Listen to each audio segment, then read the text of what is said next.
తెలంగాణ రాష్ట్ర సాధన కోసం పోరాటం చేసిన ఉద్యమ నాయకులు కృషి ఫలితంగానే తెలంగాణ సాధ్యమైందని, కానీ ప్రస్తుత ప్రభుత్వం ఉద్యమకారులకు ఎన్నికల్లో ఇచ్చినటువంటి హామీలు నిలబెట్టుకోవాలని తెలంగాణ రాష్ట్ర ఉద్యమ నాయకులు అధ్యక్షులు చీమా శ్రీనివాస్ కోరారు.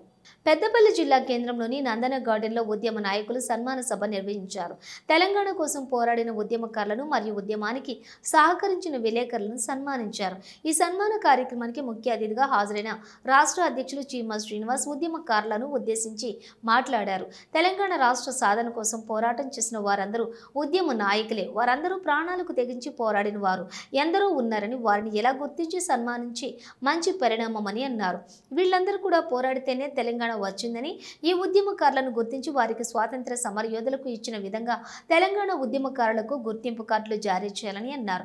ఒక్కొక్కరికి 200 గజాల భూమి కేటాయించాలని కోరారు. ఈ కార్యక్రమంలోని జిల్లాలోని ఉద్యమ నాయకులు పాల్గొన్నారు.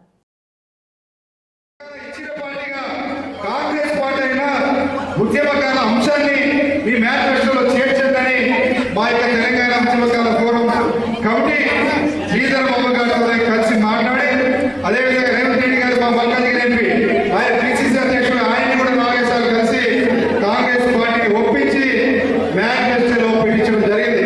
ఈరోజు చాలా మంది ఉద్యమకారులకి ఇక్కడ మన తెలంగాణ ఉద్యమకాల పూర్వం పనిచేసే వాళ్ళకి తెలుసు, కానీ మిగతా ఉద్యమకారులు కూడా చెప్తున్నాం.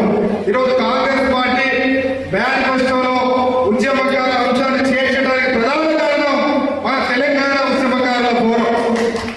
ఈరోజు తెలంగాణ ఉద్యమకాల అంశం ఎజెండాగా అయింది అంటే, ఈరోజు అన్ని రాజకీయ పార్టీలు కూడా ఉద్యమకారుల కోసం మాట్లాడుతున్నారు అంటే, ఈరోజు ఉద్యమకారుల పేరుతో అనేక కొత్త సంఘాలు ఏర్పడుతున్నాయంటే దానికి ప్రధాన కారణం మన తెలంగాణ ఉద్యమకారుల పోరాటం. ఈరోజు